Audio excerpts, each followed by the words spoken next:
Welcome. Oh, how's it going, man? I'm not bad. I'm not bad at all. It's good to see you after all these years of talking about seeing each other, and then Bro, you always hit me up the day of. You're just a that is hustler, not bro. no, that's not always true. I hit you up. I'll hit you up sometimes a week before. A lot of times, yeah, it would be like a couple days before, but oh, Yeah. shoot.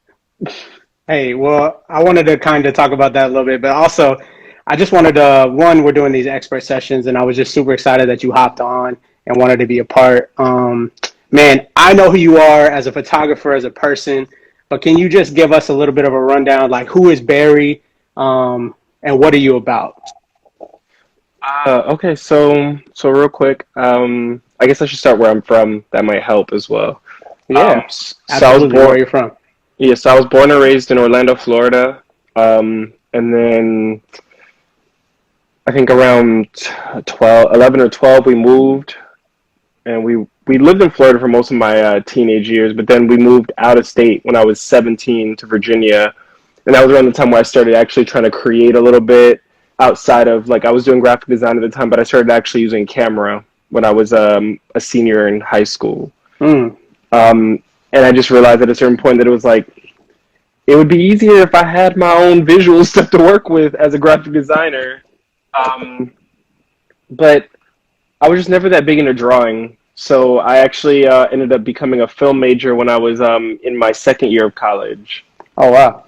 And then there was a lighting class that I took in that year that was photo based. And I left film, like literally just left film because I was like, first off, I felt like the professors that I had in that department were only teaching to 3 or 4 students, and the rest of us were trying to figure things out, and we weren't given the opportunity to learn anything because we weren't, I guess, technically proficient.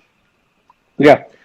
And I want to say at the end of that school year, 2 of the professors, the head of the department and one of the lower professors, came to me and they were like, we don't see you as a creative. We don't see that you have the ability to go on and be successful and do this. And Dang. so you should find something else to do with your life because we don't see that you'll be able to make money in this or even be happy with this. And then after they did that, a couple other students came to me and they're like, you really should think about doing something else because you're taking money from people who are serious about this. Like it was a whole, like there was like a line. It felt like everyone was just kind of coming together on that. But anyways, shortly after that, I decided to move to LA or to California, and honestly, from there, things kind of just took off because I just started to try things. I started to explore artistically how I wanted to be viewed, and who I wanted to affect with my work. Mm. And I want to say it was 2014, 2015, somewhere in that range, after really trying to figure out how I wanted to have my work look, that I realized, okay, I've gotten to the point where I'm pretty good at shooting people of color. And then I started to hear the stories of Black women and begin to kind of understand, like, oh, there are stories that are being missed because we're too busy photographing people just for what they look like and not for who they are. And so from then until now, I've been focusing pretty much everything I do onto shining a light on Black women, encouraging them, and just creating art that hopefully reminds them that they are valued by others, even if it's just one person that's consistently screaming from the dark in a corner, like, hey, you're loved, hey. Yeah, So, that's why, man, I love that. I think the art journey is it's just so complex, and there's not one way that people go. mm-hmm, So I didn't go to art school. I didn't like go to take like a photography class. I strictly learned off YouTube and like from yep. friends or just trial and error. Yeah, I remember when you started. Man, you're just making it up. You're just always, to me, I felt like I was always making it up. But what I've loved in these expert sessions is I've really talked to a couple of people, and it's a lot of people who have almost not found their lane, but have said, man, this is what I love, and this is what I want to do. This is what I want to Mm-hmm. shoot. This is what I want to create out of a need. And I think one thing that I've seen from you and that I really love is one, the photos that you take are amazing. But one thing I really love is just how you exemplify women, how you show beauty to women in a way that's not over sexualized or not just like exploitation. It's very a Mm-hmm. nod to like respect, to power, to just different things that I feel like some photographers would miss out on. Mm-hmm. Or a specific type of person who would want something would miss out on. And so, what are your we're in Women History Month, and today is International Women's Day. And I know we're two men talking about International Yeah. Women's Day, but I feel like it's important as men to even talk about those things of like how we should shoot women. What's the importance of that to you? I think, and that's a question actually that I feel like I've kind of mulled over in my head, and what I've come to is this: I feel like society is set up to make sure that, and this is the only way I could say it, society is set up to make sure that white men are comfortable. Mm, And dang. that means that everyone else is just fighting for a little piece of the pie of comfort. And there's no real way to make sure that the space you create is a comfortable one for a woman, but the best you can do is listen. And Mm, so what I've done when it comes to, coming into a session where I'm getting ready to shoot, or where even if we're just doing a consultation, I do my best to listen, and then if what I'm hearing doesn't make sense, then I ask questions that hopefully will get me to the point where I get what they're saying. And so when it comes to our everyday photo session, my first goal is to create a space of comfort so that they know that mm, they can say anything and everything in that moment, and they know that it's just a space for them. Whether it's indoors, in a studio, on a rooftop, wherever it is, I want them to always know that, hey, if they don't, if something within them is not right in that moment, that they're able to step aside and work on that, or come, like whatever they need. But I just do my best to try to create an environment where they can be their whole self. I think that's the that's most dope. important thing, because I don't want to shoot characters. I'm trying to shoot the individual. Like I always tell people, I'm like, if I wanted to shoot a character, I would go shoot that character. I want to shoot you because I want you to see yourself at the end of the day. I have a good friend that always says that when they see the work that I do, they see that I'm capturing the soul of the individual. I'm not Yeah. I'm not just shooting their outward exterior, because I'm taking the time to draw that out of them. Yeah. Yeah, no, I think that takes a lot. I think I would be remiss on International Women's Day to not talk about how, as photographers and as creators, creating a place of comfort for women or creating a place of positivity and um, expression is so important, especially for Mhm. us. I think especially for us being men, but also for us being minorities. Like we want Mhm. people who look like us, especially women, to be exemplified and shown in ways that are powerful, that promote strength, that promote wisdom, that permit vulnerability and just different aspects without Yeah. exploiting. So I wanted to talk about that a little bit. So thanks for talking about that. But I really want to talk about this last year, right? This Yeah. last year as a creator, and we could talk. I do want to talk about your editing process because I love the way you edit and the way that you see things and process things. Every time you say Because that, it surprises me. Every time you no, say bro, the way that. the way that you edit, I think I started off working with artists, black artists, and as a photographer, sometimes it's hard Mhm. to um, not not find the editing style that that what you like, but for also your clients and for also to show the beauty within the image that you're showing. So I think the way that you edit photos is just true to like almost true, as you said, to the emotional inside, just the whole person. And I want to go into next year, but since we're already here, I would love to talk about, we're collective and we have, a bunch of creators on here who are trying to find their editing style. Mm. Um, what would you say to encourage people who are trying to find the way they edit their photos? There's all the trends of like the blue and orange and just these different type of things that we see as you see like a Peter McKinnon or just different photographers. Yeah, but like just in these different aspects. But like then you see like somebody who I really respect, like a Joshua Kissy, Mm-hmm. who edits a photo so beautifully. But as a creator, Yeah. you have to find that way, and you have to find almost this way to do it. How do you process finding a good way to edit, or how have you processed over time? And what would you say to an editor or photographer trying to find what their image voice is? Okay, so I mean, the first thing that I think I always thought about, and it sucks because as you get further in the journey, when you shoot, you know what you want it to look like. Yeah, yeah, yeah, yeah.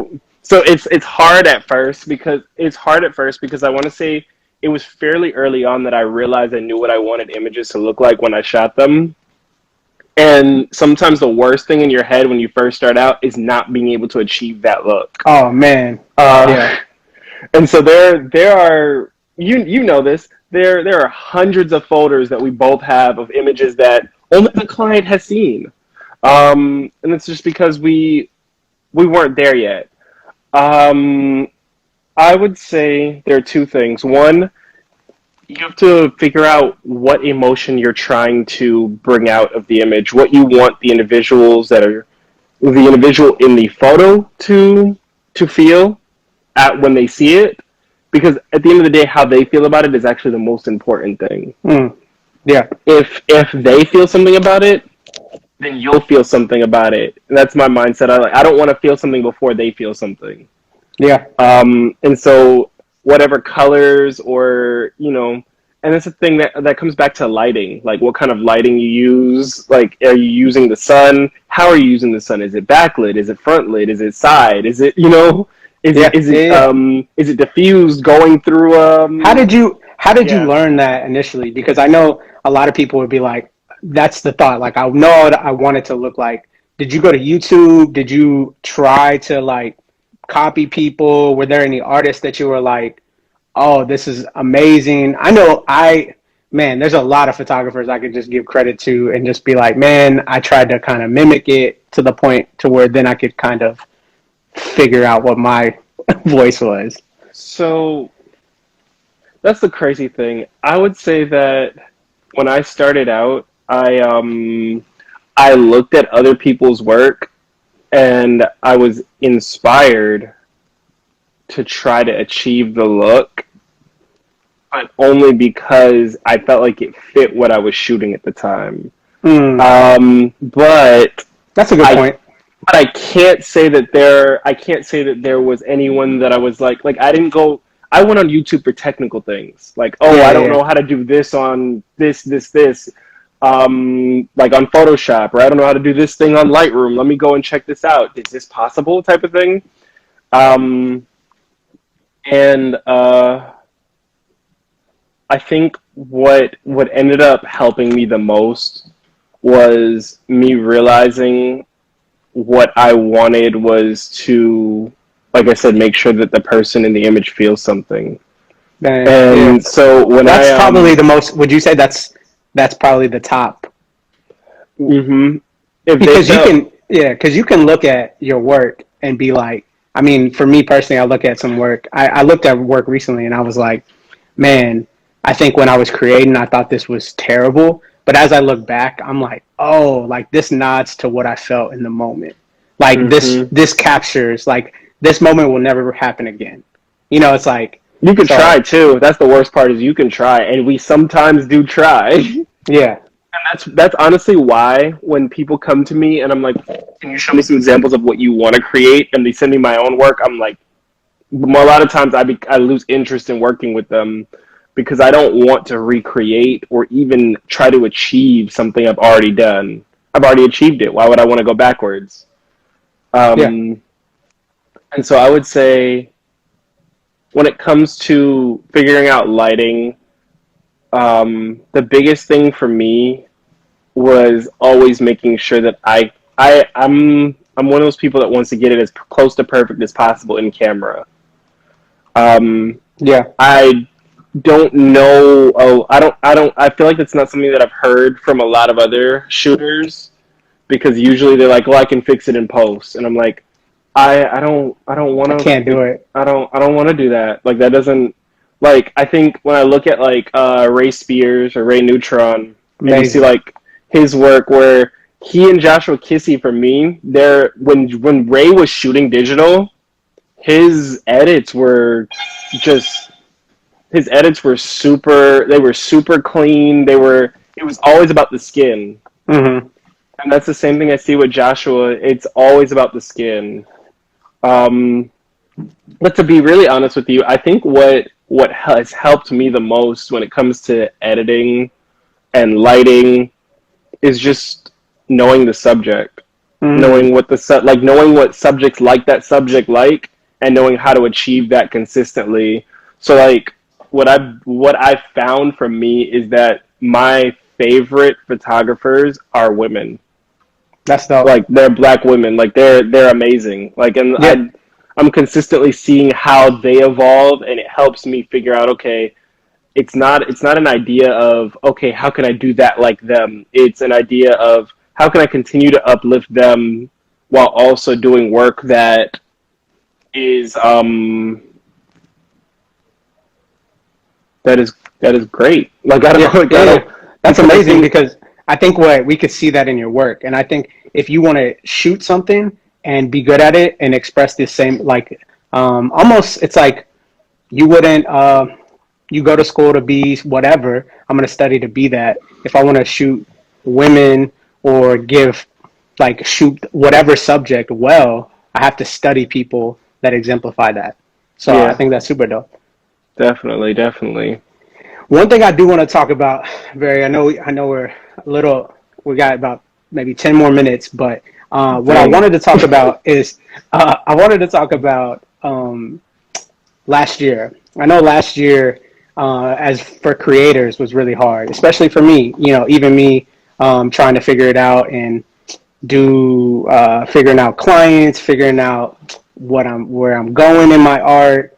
And one thing that when we talked mental health and kind of managing the creative aspect of that is something I feel like you've discovered and are almost like discovering daily, as far as for me as Definitely. well. So what are some things maybe last year that you had to wrestle with or talk through? I mean, like maybe think through your creative processes and also through your mental processes.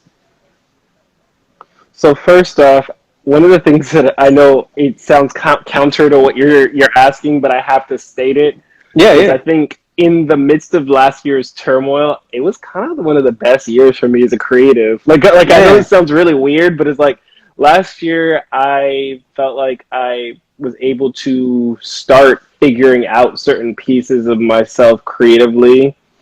I was able to see what kind of support I have as a creative, which like last year I got my first new camera in like 10 years. Like that Nice. wasn't What kind like of a that camera? was I got the Canon R5. Oh, wow. Yeah, and so it was like it's a really big step up because I was working with the 6D for all this time. Yeah, yeah, yeah. The Um, crop sensor is cropped, yeah, right? no, it was full. I went from full Oh, to it's full. full. Yeah, it Oh, was yeah, just an yeah. entry level full. You know, it was cheaper than the 5D Mark III at the time, so I was like, let me go with this one. But I did that. That's a big step. Getting a new camera as a Yeah. photographer is like a big. I feel like it's a confidence booster being doing Mhm. full time.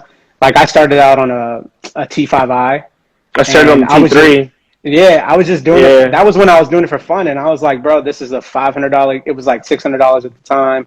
I bought it. It was fun, and then when I got my 5D Mark II, that was Mhm. the time where I was like, oh, this might be legit. Like I might be good at this.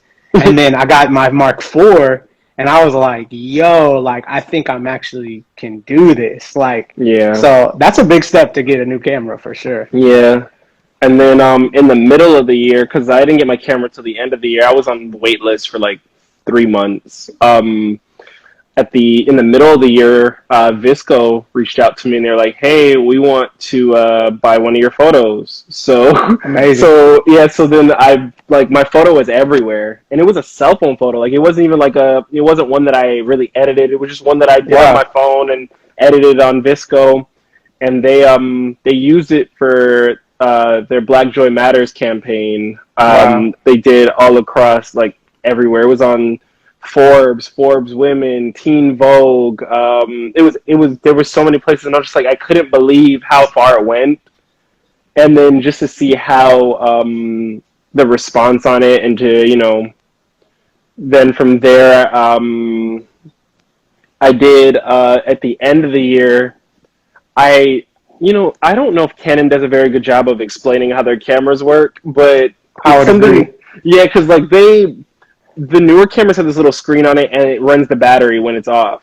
And so I didn't know that was the case. Came into a shoot, and I ended up having to use my phone. Luckily, I just gotten a new iPhone, so it was like, okay, cool, I'll use this. And the photos came out great.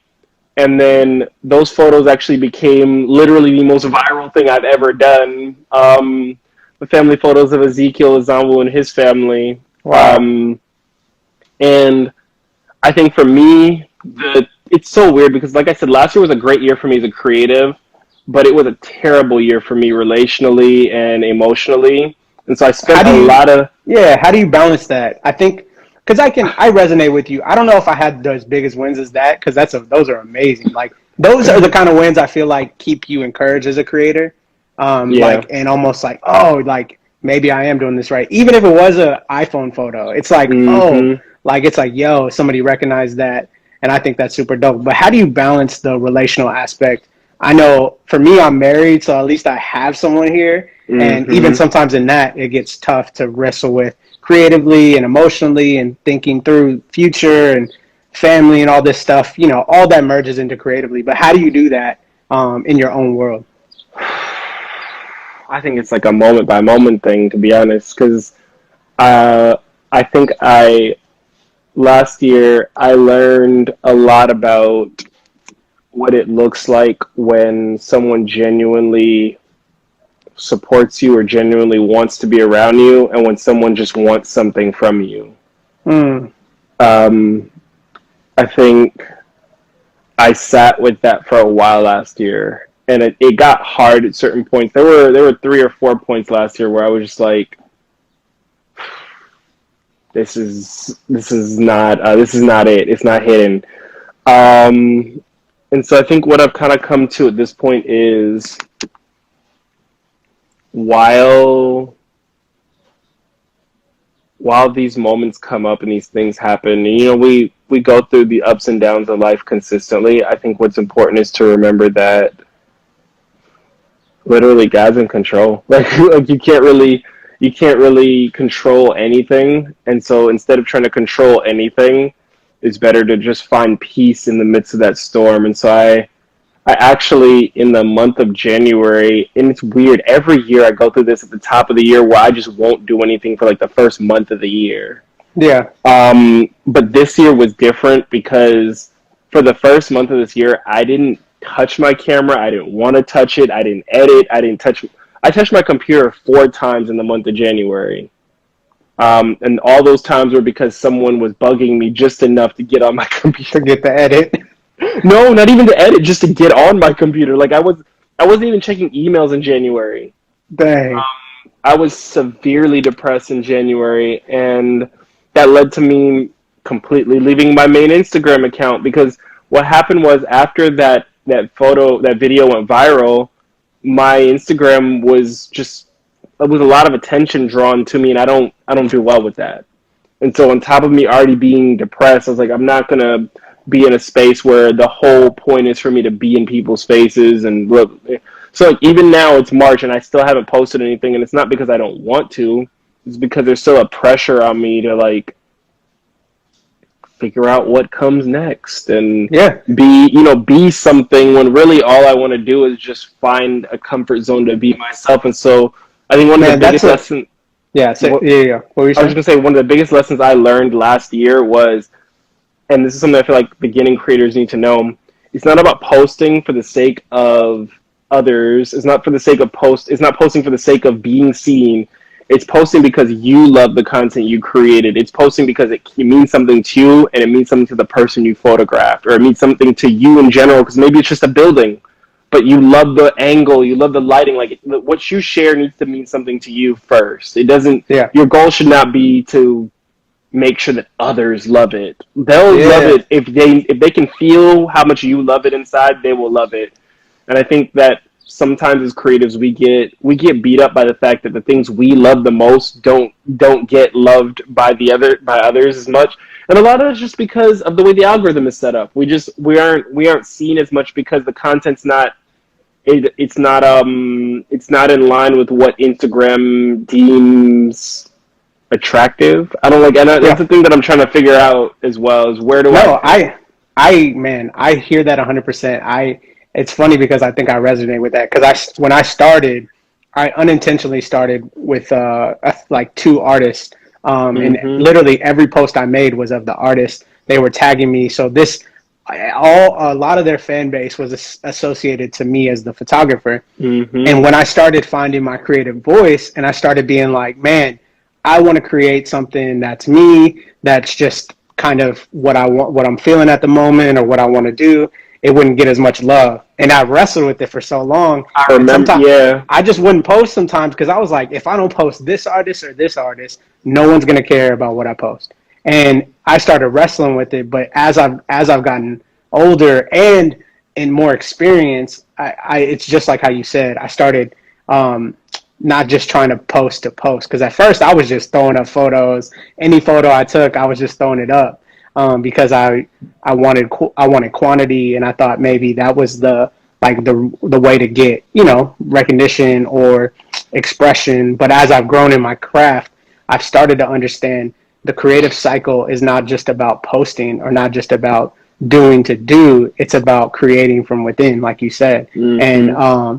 and um, posting and using these platforms for your benefit and not almost to take you out, like to really just get you depressed and to get Yeah, you in this comparison trap with other creators. Because it's super easy to yeah, do that. When I see mm-hmm. amazing creators posting stuff, I wrestle with it. And I wrestle with authenticity, if people actually really care about it, if it's all those things. And so I'm with you on that in this. And And that's a point that I had to come to where I was like, I'm not the gatekeeper for what is authentic, but yeah, but I can point something out where it's like, there are creators that have spent their whole creative career shooting white people, and then all of a sudden they value black people. You value it because it's a trend. Don't and you can say that, and you can say I value it because I see what's popping right now. And I'm not going to be mad at you, but I'm also going to be like, hey, when the trend is over, I want to continue to see you posting this because you've become good at it. Don't do it just because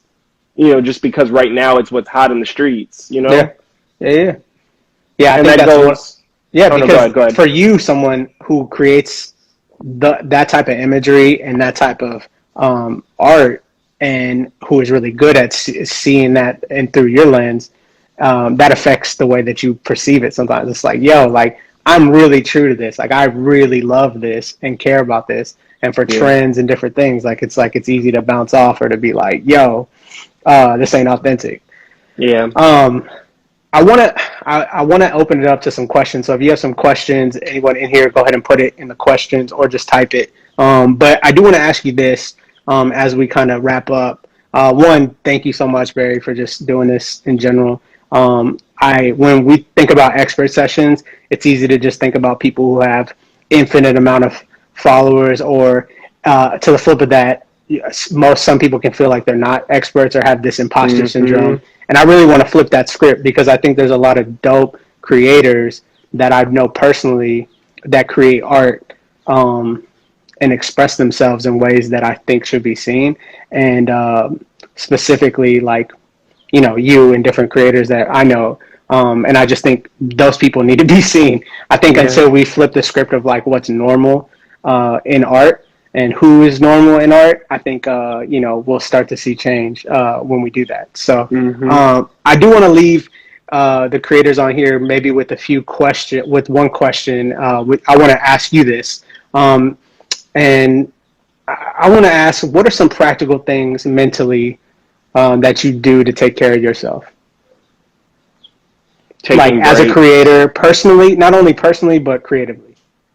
Taking breaks. I'm trying to learn what I learned towards the end of last year and in the month of January was that I need to take regular breaks, whether it be weekly or monthly or bi-monthly. I don't know about you, but my family didn't go on vacations when I was younger, so I wasn't brought up in this idea of like, okay, you get to a certain point and then you break away and you go, you stop.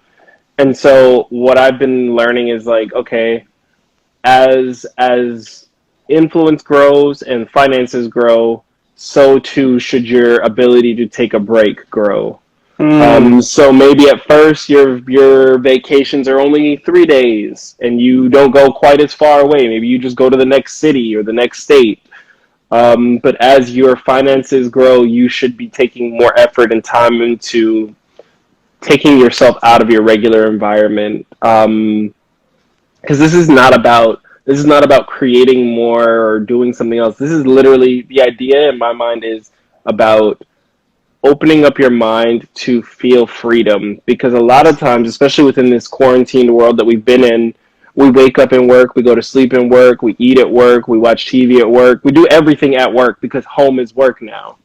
And so like I've seen some people like actively making their spaces different. So like one corner of their house is work and the rest of their house is just their house type of thing. Or they have a room where they just only do work in that room because it helps keep that, keep that in a box essentially. So that they aren't overtaken by it. And the other thing is, and this is something I've been learning more and more recently, as often as people will respond to how you're feeling with positive affirmations, you can't allow their positive affirmations to take you away from the fact that you're allowed to feel what you feel. And what does that mean specifically? So I think a lot of times people see negative emotions, because I don't believe that they're really negative emotions as much as they are how you feel in the moment. They see those negative, things that you may have expressed, and they see it as a bad thing. But we've been taught in culture not to express the things that are going on in our heads that are not great, because if we do that in some way, we're bringing down the vibe. I don't believe that I don't believe that's the case, and I don't believe that we should be telling people that they aren't allowed to express how they feel. And expressing how you feel, you either realize that what you're feeling is just a feeling, or you start to realize, oh, this is something I need to focus on, and you can go down the list of the reasons why as a result of that. But I think at the same time, if we aren't allowing people, especially creatives, to feel what they feel and be a support to them, we're essentially making sure that they live a short life. And the reason I say that is because the creatives that don't last very long, either they quit or they end their lives just ended abruptly. Those are the people that weren't able to express themselves, or they didn't feel comfortable expressing themselves, or they didn't have a space to express themselves where they knew that the people that heard them would realize that they're not saying, oh, I don't have anything. It's that I feel this way in this moment and I just need support. Wow. Yeah, that's good. That's actually even a push, like a conviction to me right now, because I'm like, yo, I got to be available to people as well as myself emotionally and be able to process those things. I feel like too, as minorities, sometimes those skills aren't processed. Like my dad, like you said, my dad only worked. That's all he knew till now. Till now in his 60s, almost 70. Like he still works every day, all day, and that's his mind process. But if we don't process those things out of it, the hurts or the pains or the disagreement I may have with another creator or with a client or with myself, it's like you'll end you'll yeah, you're not setting yourself up to go long term. And we're supposed to be in this for longevity. We're not in this for a short time. Now, mind you, some people's, and I was talking to someone about this the other day. They were like, "It's so sad that these people's lives ended." And I was like, "Yeah, it is sad, but you also have to think about it this way: if their life ended when it did, because no man can add moments to their life, nor can you take moments away from your life. Your life ends when it's supposed to end." And I know it sounds really definitive, but I see it that way because it's like, in your time here on earth, are you really taking the time to pour into the world and make a difference? Are you doing everything you can? Are you giving it 100? Or are you just kind of like, doing what you can? Like, if you aren't doing everything you can, then yeah, you're gonna feel like when you're gonna feel like when you look at other people's lives, like, oh dang, their life ended when they were so young. I was thinking about this in reference to Mac Miller the other day, actually, because Mac is like, he was 3 months younger than me when he and I are about 3 months, who were 3 months apart, and I was like, dang, it's saddening to see that he is gone. And to be honest with you, everything he was dealing with, minus the drug abuse, I was dealing with as well. So it was like at the same times, and so to see that he's gone, it was a push to me, like, I need to take better care of myself, because that could very well have been me. Yeah. And I think that at the same time, it's also been a push to me to be available to people, to be of support to people that I see are struggling. Even if they don't reply, I want them to know always that they have support, that they have someone that sees and understands them. And so for me, it's kind of, I've gotten to the point where it's like, I'm just going to express how I feel in the moment. And if it doesn't resonate with someone and they want to say, well, good vibes only, then I'm like, bet, we're not going to talk about this. Like, I know not to talk with you about that because you don't understand. I'm not saying that I don't want to be in a good headspace. I'm saying that right now I am not. Yeah. Well, I could say that's one thing about you that I know to be true is that you're constantly resharing, reposting, texting, and just being encouraging to creators. And to me, I had to break out of that mold of just very singular minded and just like, oh, I'm only trying to create. I'm creating. I'm doing this, and almost like clock in, clock out. So it's encouraged me, like you, Mike, Ray, a bunch of different people who show love and support. Like, it encourages me to do that because you realize you're not alone in this journey, and you realize that you're not everyone's trying to like take you out. When you get older, like when you start coming in this, when you are in a creative space for the long time and you've been in it for a few years, you start realizing the people that are still around are the people that are going to be there and that you should support and that are going to support you long term. And that's what you need, especially as minorities. I feel like for people who maybe were told by professors or different people that they're not good enough, for me, it's like not having no example or being the only one, that I knew to do this, so breaking out of those like emotional and almost, family habits, those generational kind of habits of like trying to just grind, get it done, work hard, and then leave, So that's encouraging, man. Super encouraging. I want to ask a few questions. Some people put some questions in the chat, and if you have a question, I'll take a few more minutes. Ask them. I don't see. Oh shoot. Somebody said, "Who inspires you?" Oh. Dang, that's a hard question. Feel free to put the questions in the chat. We got two. I think I got two more. Goodness. Who inspires me? Dang. Is there any way I could like? Oh wait, I can't do that from here. I'm trying to think of. Oh crap! My head is like. There's so many people, and I'm like. Just name. Just name maybe two or three that people should check out. Like, yo, you should check out this person because. So one of the first people that comes to mind is a really good friend of mine. Her name is Kiera Monique. She's she's a model in Memphis, Tennessee. Kiera Monique, she's really amazing. Photographers that inspire me. Let's see. The first one that comes to mind is a good friend of mine, Anari Bree. She's in Atlanta. Dude, I love Anari. We met on Clubhouse. Yeah. She just did a project for me, and I know. I He's know, I dope, saw yo. it. Yeah, Anari is really dope. Cloud Nye here in LA, she's really dope. I'm really not kidding. I follow like I'm just trying to think of like everyone that I'm like, oh, Rich Homie Brooklyn, I think is her IG Mm. handle. Rich Homie Brooklyn. She shoots for Jadena. Oh, that's dope. Yeah, yeah, yeah. Um, who else? Trying to like balance in my head all the people like this, and it sucks because you asked me Can this you question. can you Should have had post? a list. I'll can you post on your story maybe just like top this so like they can see or whatever. Just Yeah, of yeah, just course. link me too because I can share it in our That Discord was channel as well. that was something that I was trying to do soon. I've been so focused on the work I've been doing out here because I got out here and I hit the ground because like I said I didn't create anything in January, and so I've been, bruh. When I tell you the stuff I've created since I've been out here is like Good stuff. I'm moving away from just being a photographer, and I'm like really starting to be seen as like a director, and I'm Same, doing more video. I'm doing more.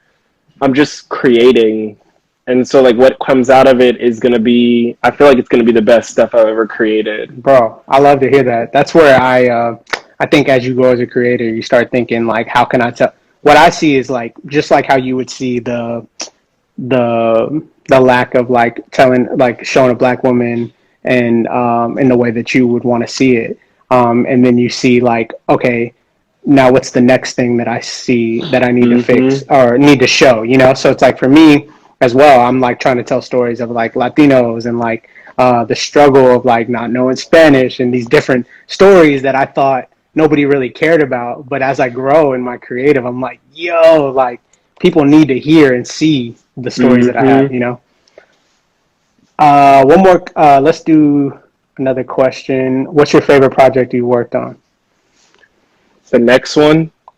The next one? That was a very Tom Brady answer, but the Oh, next so one. very Tom. The next one. All right, we can't wait for the Yeah, next one. the next one, and I'm telling you, they're coming. It's definitely gonna be very different. Sorry, I'm just thinking of people now, and I'm No, like, no, no. okay, so let's see, real quick. I'm just like scrolling down because I really want to mention some people. Um, I have a good friend. Her name, I believe. Let me see if I can find her Instagram. Whatever. I'm just gonna skip that right now. I can't think of her name. Okay, so I have a friend. Her name is Aaliyah Monet Style on Instagram. She's a stylist. Monet style. Amazing. Aaliyah. Yeah, Dope. yeah. She's amazing. My boy Visions Entertainment. I'm gonna put all this stuff in my story, but like I'm just like thinking of these people. He goes by Anthony Naylor, Visions ENT Group on IG. Super fire. I Um, love it. I have another friend. Her name is Miss Melanzo on Instagram. She has a production company that's all women, and it is amazing to see what they do. Dude, you know what? Give me a list and I want to push post it on our Discord channel. We got like 300 people, like 150 people in the Discord channel and I want to share some people that you think are dope that we can link and show. I definitely want people to. I think one thing as a creator, you can see who's at the top, or like you can see a Peter McKinnon and be like, oh yeah, these are the people. But I want to really highlight the underdogs and the people that people may Hmm. not know but need to know. You know what I'm saying? So Definitely. that'll be dope. What's give me two top videographers you know. Two top videographers. Oh, I can't. I would. It would be crazy if I didn't mention my boy Michael. Oh yeah, Mikkel. That's yeah, he's Goodness. The amazing, man is. He's a fire editor too. Like it's just. amazing. Yeah, we actually literally had a conversation last week about sitting down and just finally starting to get some things together. Another videographer, my boy Charlie Espinel out in the Bay. Great, crazy amazing. Once again, great editor, but just a fire individual, and he just knows what he's doing when he steps behind the camera. I love it. I love it, man. Well, bro, thank you so much for taking the time to just talk to creators, to talk with me. Man, I know when I see your work, I'm just grateful that your voice and your art is shown and that you have you have a place to do that. And I'm glad that you create in general because I think people need to see it. I think the art that you create needs to be told and needs to be seen. So we're Yeah. grateful for you. Can you plug? I don't know where somebody can pick up your work or they can follow you. I know they can see it here, but maybe your website, whatever, where we can get where we can stay up to date with you. So there are a couple of spots, and I need to do better about expressing and sharing these spots. But I have Oh, do it. so I have my website, which is Can you put PR. it? Can Yeah, you I put got it in you. the comments? Mm-hmm. I don't want to murder. I don't want to misspell nothing. Nah, you're good. CLTV.com. There we go. There's that one. Um, I have a Vimeo, but I don't post on there that often. I need to start posting on there more. Um, but on my Instagram, I actually have a link, and it has even down to like my Vogue Italia portfolio. It has the most recent music video that I shot and directed. Oh, Um, dope. up and I need to. What else is on here? My Pinterest is on there. And Plug it. Yeah, honestly, any I love creators it. that are on here that want to ask questions that they're like, oh, I don't have it right now. My email's here. You can DM me, and I'm pretty consistent with getting back with DMs. I will say that recently, just because of the headspace I've been in, I might like dip in and dip out, but that doesn't mean that your question is not important, that you aren't important. It just means that like I'm dealing with some things in my head that I need to focus on. But ask your questions. If I have the answer, I'll give it to you. If I don't, I'll find the answer. Like that's just yeah. I love it, bro. Thank you so much. Check out Barry, please. I want to leave them with this. What's one thing you would tell a creator in 2021? Just one sentence you would tell a creator to encourage them or to leave them with. Stop trying to be what others want you to be. Nice. That's good. Yeah. That's good. Yeah. Thank you, man. Barry, thank you so much for your time. Man, we appreciate it, bro. Yeah, bro, it's good to talk with you. Yeah, let's talk soon. Definitely. Thank you, man. Bye. Appreciate it.